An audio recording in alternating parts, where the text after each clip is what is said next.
ఓం నమో నారాయణాయ. శ్రీ సమర్థ సద్గురు సాయినాథుని వచనామృతం. 89వ సూత్రము. ఉపాధ్యాయుడు తన బోధనలను అనుసరించి చూపిస్తాడు. అతను తన పైన మాత్రమే ఆధారపడి పోటీ పడక అందరితోనూ సహకరించి వ్యవహరిస్తూ ఉంటాడు. అతను ఎవ్వరిని ఆజ్ఞాపించడు, లేక ఒకరిపై జులుము చెలాయించడు. అతను తన యందు స్వచ్ఛమైనవి మరియు స్వచ్ఛము కానివి అని రెండు విధమైన బోధనలను మాత్రము ఉంచుకోడు.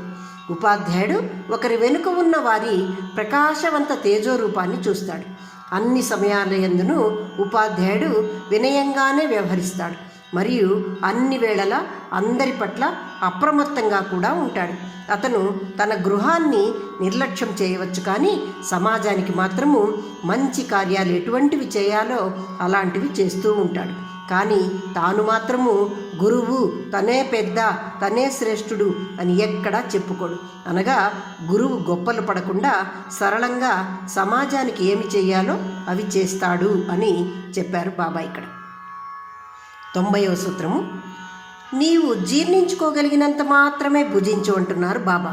అంటే మనం జీర్ణం చేసుకోగలిగినంత మాత్రమే ఆహారాన్ని మనం మితంగానే స్వీకరించాలి, అలాంటి దాన్నే అభ్యసించు అంటున్నారు బాబా ఇక్కడ.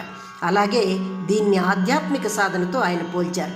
మనము ఆధ్యాత్మిక సాధన చేస్తూ ఉన్నప్పుడు మనం ఎంతవరకు దాన్ని సంతోషంగా చేయగలుగుతామో అంతనే నీవు చేయి అంటున్నారు. అలా చేసినప్పుడు మనము దాన్ని ఇష్టంగా ఎన్నో సంవత్సరములు దాన్ని పాటించవచ్చు, అటువంటి ఆధ్యాత్మిక సాధన. అలా కాక మనము ఎక్కువగా కష్టతరమైన ఆధ్యాత్మిక సాధన చేస్తే అది మనకే విసుగును కలిగిస్తుంది అని చెప్తున్నారు. అబ్బా, ఈ విధంగా నేను ఈ మంత్రము జపము, ఈ యొక్క దైవభక్తి పూజలు ఎన్ని వేల సార్లు, ఎన్ని సంవత్సరాలు ఇది చెయ్యాలి నేను అని మనకి విసుగొస్తుంది. కాబట్టి అలాంటి కష్టతరమైన సూత్రాలు పాటించక సులభమైన భక్తి మార్గాన సాగిపో అంటున్నారు బాబా ఇక్కడ. 91వ సూత్రము. బాబా ఇక్కడ 3 విధాల శిష్యులను గురించి చెప్తున్నారు.